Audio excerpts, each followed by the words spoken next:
दोस्तों, अगर आपको हमारी कहानियाँ पसंद आ रही हैं तो चैनल को सब्सक्राइब ज़रूर करें और वीडियो को लाइक ज़रूर करें।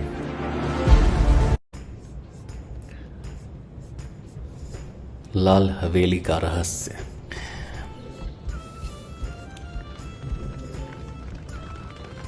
कहावत मशहूर है कि चंबल की घाटी में शेर पलते हैं। कुछ थोड़े से लोग चंबल के बीहड़ के फुसलावे में आकर गैर कानूनी कार्रवाइयाँ करने लगते हैं, किंतु अधिकांश लोग ईमानदारी से जीवन बिताते हैं। शैतान सिंह ने 16 साल की आयु में ही बीहड़ में डेरा जमा लिया और जल्दी ही खतरनाक डाकू के रूप में उसका आतंक छा गया। गत वर्ष में उसने 12 आदमियों की हत्या की, मुआवजे के लिए 20 बच्चों को उड़ाया और पुलिस के कई अफसरों को अपाहिज कर दिया। फिर एक दिन वो घाटी के सबसे धनवान गांव जयगढ़ पर डाका डालने चला। गांव आ गया लाल सिंह, हमला सूरज ढलने के बाद ही करेंगे। लाल सिंह और जग्गा उसके ताबेदार थे।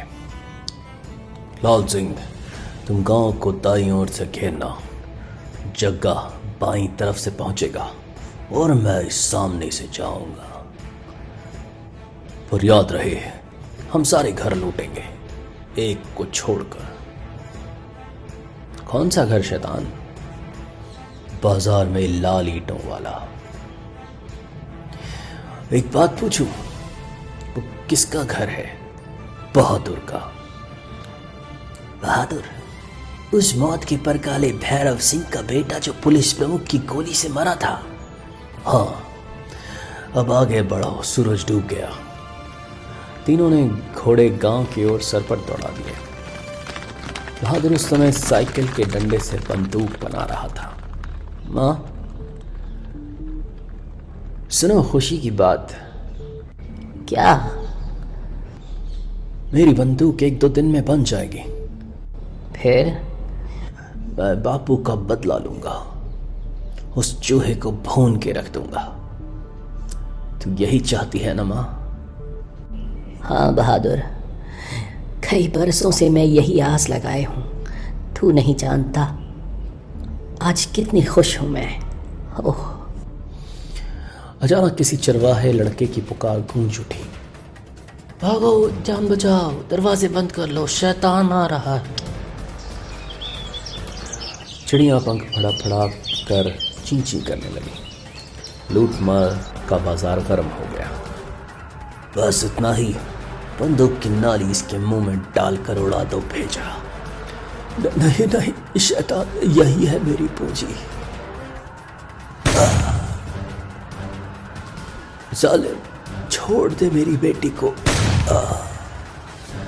लाल सिंह गलत कदम उठाने ही वाला था कि ठहरो जरा। कहां जा रहा है लाल सिंह? लाल ईंटों के घर। भूल गया जो मैंने कहा था? बस देखना चाहता हूं। बिल्कुल नहीं, लाल ईंटों के घर में। घबरा मत मां, हमारी तरफ कोई आंख नहीं उठाएगा। सारे गांव में आग लगी है। हमारे घर में नहीं। बापू का नाम भूले नहीं है। तभी किसी ने दरवाजा खटखटाया। कौन है? शैतान सिंह, दरवाजा खोलो। ले, आ गया वो। शैतान सिंह, क्या काम है? बहुत करनी है। बहादुर ने दरवाजा खोला। पधारो शैतान सिंह, क्या सेवा करूं तुम्हारी? अब तुम बड़े हो गए हो, बताओ आगे के लिए क्या सोचा है? ये बात, मेरी बंदूक तैयार ही समझो। 1 हफ्ते में पुलिस के कुत्ते विशाल को निशाना बनाऊंगा और उसके बाद तुम्हारे साथ आ जाऊं तो? यही मैंने सोचा था, निशाना चूके नहीं। इधर शैतान ने मुझे भिखारी बना दिया, मेरे घर को राख कर दिया। हाय, मेरी औरत मर गई, मेरे बेटे को मार डाला, वही तो मेरे बुढ़ापे की लकड़ी था। लोगों की पुकार से गांव के मुखिया का हृदय रो उठा। अब शोक करने से क्या होता है मुखिया? डाकू आए थे तब तुम कहाँ थे? मेरा प्यारा भतीजा जाता रहा कमरू खां। बड़े दुख की बात है। मेरी सुनो तो एक बात कहूँ। कहो कहो। हमारे यहाँ डाका पड़ता है तो डाकू बहादुर के घर को क्यों नहीं छूते? क्यों? कौन जाने फोन से मिला हुआ हो तो ये रिपोर्ट क्यों नहीं लिखाते पुलिस में? मुझे गला नहीं कटवाना शैतान से। ये डर है तो एक और बात सुनो। पुलिस के दफ्तर में हुजूर कोई मोर्चा मिलने आया है मुझसे। पुलिस प्रमुख विशाल से मिलना है। आप ही हैं? तो भेजो अंदर। सबको नहीं, एक आदमियों को। कहिए। हमारे गांव में फिर डाका पड़ा। मैं जानता हूं, फिर भी आप ऐसे बैठे हैं जैसे कुछ हुआ ही नहीं। आप ही बताइए मुखिया जी, क्या करूं? हमसे पूछते हैं आप? शर्म कीजिए। आप कानून के अंग हैं। हमारी रक्षा करना आपका कर्तव्य है। मुखिया इन निकम्मों से कहना सुनना बेकार है। पीहड़ों में जाकर डाकुओं से लोहा लें, इतना दम इनमें नहीं। तुम प्रमुख, इस साल चौथा डाका था ये, और तुमने हमारे बचाव के लिए क्या किया? कुछ नहीं। हमारे आदमी तुम्हें कायर समझते हैं। कायर ही हो तुम। अच्छा, तो मुझसे भी सुनो। कितने डाकू आए थे तुम्हारे गांव में? 3। और गांव की आबादी कितनी है? कोई 3000। क्यों? यानी 3000 कायर। क्या तुम 3000 में इतना दम नहीं कि 3 पागलों का सामना करो? ये सुनकर सब सन्न रह गए। हमारी भी कठिनाइयां हैं। जरा सोचो, तुम्हारा जयगढ़ हमारे यहां से मीलों दूर है, और हमारी सरकार की स्थिति ऐसी नहीं कि हर गांव में सशस्त्र पुलिस चौकी कायम करे। यही एक कारण है कि हम बदमाशों को अक्सर पकड़ नहीं पाते। डाके की खबर हमारे पास आते आते डाकू वापस पीहड़ों में जा छिपते हैं, छोड़ जाते हैं सारे घरों की में बर्बादी, पर एक में नहीं। क्या मतलब? बहादुर के घर की तरफ आंख नहीं उठाते? क्यों? हमसे मत पूछो। समझता हूं तुम्हारी बात, और वो तो अपने बाप का बदला लेने पर तुला हुआ है। आप होशियार रहें। अगले सप्ताह वो मारा, देख मां, बंदूक तैयार है। सच? कैसा ठंडा है फौलाद। पर घोड़ा दबाते ही गर्मा गर्म गोलियां बरसाने लगता है निशाने पर। शाना कौन है ये तुझे मालूम ही है। 16 आने। फिर देर काहे की है? तेरे आशीर्वाद की। तेरा आशीर्वाद मुझे चाहिए माँ। मैं आशीर्वाद देती हूँ। जा, अंधेरा पड़े जाना ठीक रहेगा। तो यही सोचा है तुमने? तुम? मैं विशाल हूं और निहत्था हूं। गोली मार दो बहादुर। नहीं मां, शेर मेहमानों पर वार नहीं करते। पर इसने तेरे बाप को मारने में जरा आगा पीछा नहीं किया था। चुका हिसाब। वो पुराना हिसाब बाद में चुका लूंगा। इस वक्त तुम मेरे घर आए हो, बोलो क्या सेवा करूं? मेरे साथ चलो। कहां? पूछो कुछ मत। मां को रोता हुआ छोड़कर बहादुर विशाल के साथ हो लिया। अच्छा है तुम आ गए। फिर वे जीप में बैठकर चले। उम्मीद है मेरे साथ धोखा नहीं करोगे। मुझ पर भरोसा किया है ना बहादुर? क्या तुम क्या जानते हो अपने बापू के बारे में? मेरे बापू भैरव सिंह चंबल की घाटी में दहाड़ने वाले सिंह थे। वे धनवानों को लूट कर गरीबों की पालते थे। अच्छा, पर इरादा कहाँ ले जाने का है मुझे। जीप तेजी से चली जा रही थी। घबराओ मत। और क्या जानते हो, बापू सब औरतों को अपनी माँ की तरह मानते थे। सारी घाटी जानती है, न जाने कितनी निर्धन लड़कियों का ब्याह उन्होंने कराया था। सचमुच बहुत अच्छे थे तुम्हारे बापू। तभी जीप झटके से रुकी। लेकिन एक बात बताओ बहादुर, बापू जब मरे तुम 5 वर्ष के थे। उनकी ये बड़ी बड़ी बातें तुम्हें किसने बताई? माँ ने। और किसने? तो अब कुछ मुझसे भी सुनो। उधर वे खंडहर दिखते हैं, देखने को है ही क्या।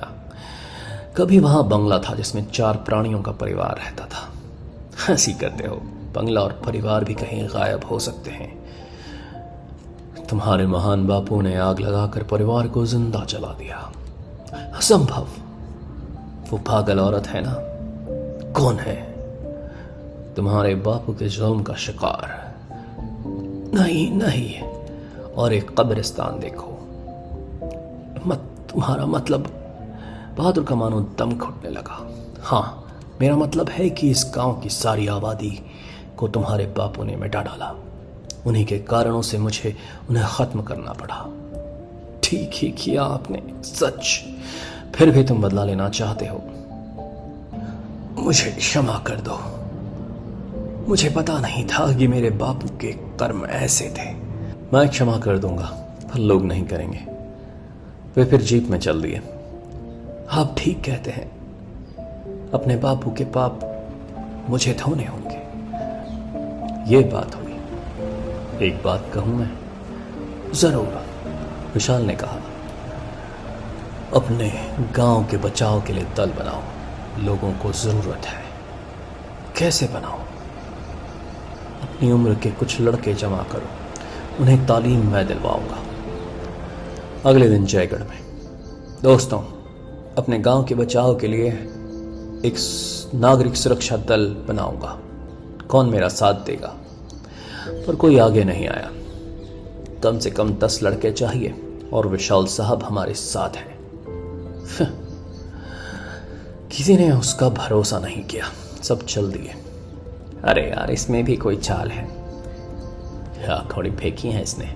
उधर डाकुओं से मिली भगत, उधर पुलिस से सांठ-गांठ। हमें नहीं पड़ना झमेले में।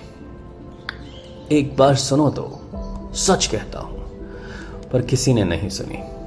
हताश वो घर लौटा तो वहां भी उस लफंगे ने तेरी माटी फेर दी है। बहादुर, तू नहीं लेगा बापू का बदला, तू कौन लेगा? किंतु बहादुर पर कोई असर नहीं हुआ। नहीं माँ, वो बर्बादी देखकर बापू की इज्जत जाती रही मेरे मन से। बेटा होकर ऐसी बातें करता है बाप के लिए। तेरा बापू इस धरती का सपूत था, गरीबों का सहारा था।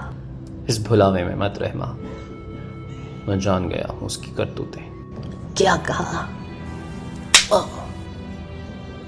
निकल जा अपना काला मुंह, कभी मत दिखाना मुझे। बहादुर चुपचाप से घर से निकल गया, लाल ईंटों के घर से। 1 महीना भी नहीं बीता था कि फिर डाका पड़ा। भागो, जान बचाओ, दरवाजे बंद कर लो, शमशेर आया है। शमशेर भी चंबल का नामी डाकू था। उसे पकड़ने के लिए 25,000 रुपए का इनाम था। आगे बढ़ो, चंबल के सबसे धनी गांव ने हमें न्योता दिया है। न्योता आनंद करने, खुशी मनाने का। बच्चा भी रास्ते में आए तो बेहिचक खत्म कर देना। घर जला डालना, हर रोड़ा गोली से हटाना। पुलिस को पता चल जाए कि शमशेर यहाँ आया था। पर याद रहे, लाल ईंटों के घर की तरफ आंख भी नहीं उठाना। उसमें कौन रहता है? बहादुर। पर मैंने सुना है कि महीना भर हुआ उसने वो घर छोड़ दिया। अब मंदिर के पास किसी झोंपड़ी में रहता है। तो पुरानी बातों की खातिर उस झोपड़ी को छोड़ देना। शमशेर के घरों ने पूरे जोश से जयगढ़ में लूट मार शुरू कर दी। हे भगवान, बहादुर चलना उठा पर अकेला। तभी कोई पहचानी हुई आवाज उसके कानों में पड़ी। बहादुर। आवाज उसकी भयभीत माँ की थी। वह अपने घर की ओर भागा। हवा में गोलियां सनसना रही थी। माँ, मैं आया। लाल ईंटों के घर में उसने देखा कि माँ लहू में लथपथ पड़ी थी। ओह माँ! वो अंतिम सांसें गिन रही थी। बहादुर, मेरे बच्चे,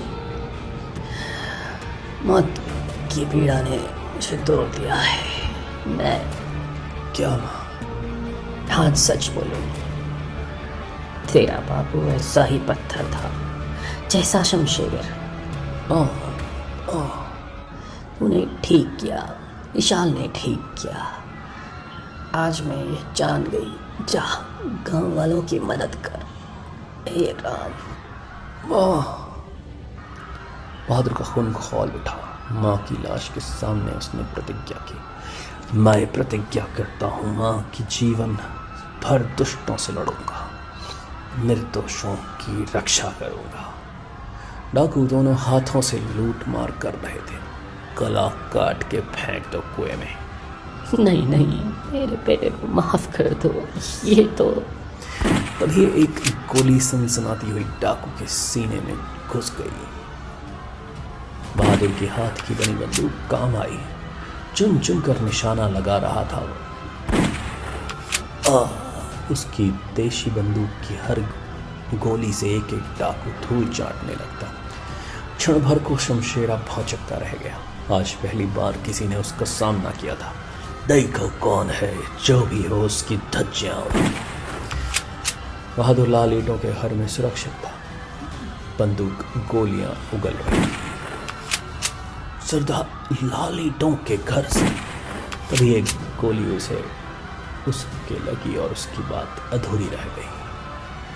शमशेर सक पका गया। उसके 6 आदमी हम लोग पहुंच चुके थे। घेर लो ये घर और जिंदा पकड़ो। गोलियों से छलनी करने से पहले देखूंगा उस कमीने को। उसके आदमियों ने फौरन ही घर की घेराबंदी कर ली। बहादुर छिपने की जगह से निकलकर छत पर चढ़। इतनी देर बंदूक चुप हो गई। इनके आने से पहले निकल जाना है। बहादुर के सौभाग्य से अगले घर की छत की दूरी बहुत नहीं थी। राम रख डाला है।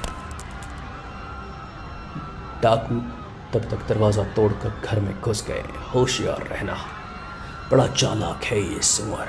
उन्होंने सावधानी से पर आनन फानन घर को छान मारा। कहाँ छिप गया वो कमीना? तभी शमशेर। बंदूक के ठंडे फौलाद से शमशेर सिंह हर उठा। बंदूक फेंक दो। बहादुर, तू क्या हो गया तुझे? हम पुराने दिनों की खातिर तेरा मान करते हैं। हाँ, तभी तो मेरी माँ ने अपने लहू में नहाकर अभी दम तोड़ा है। क्या? गांव के लोग सहमे सहमे से अपने घरों में से देख रहे थे। अरे, हमारा बहादुर सुरक्षा दल की बात सच कहता था। और एक और घर से, बापू देखो, हमारे बहादुर ने धाक जमा दी। शमशेर, समय मत नष्ट करो, अपने आदमियों को वापस बुलाओ। तभी एक डाकू कुछ कहने के लाल ईंटों के घर के छज्जे पर आया, परंतु बाप रे, शमशेर बेबस था। निकल आओ तुम सब। डाकुओं ने देखा कि सरदार फंस चुका है तो उनकी सिट्टी पिट्टी गुम हो गई। बंदूकें फेंक दो मूर्खों, नहीं तो मुझे मरा देखोगे। डाकू सन्नाटे में थे। हवा में तनाव छाया हुआ था। तभी गांव वाले जो घरों से ताक रहे थे बहादुर की मदद को आ गए। और डालो कुत्तों को, मारो मारो। नहीं, जितना खून खराबा हुआ वही बहुत है।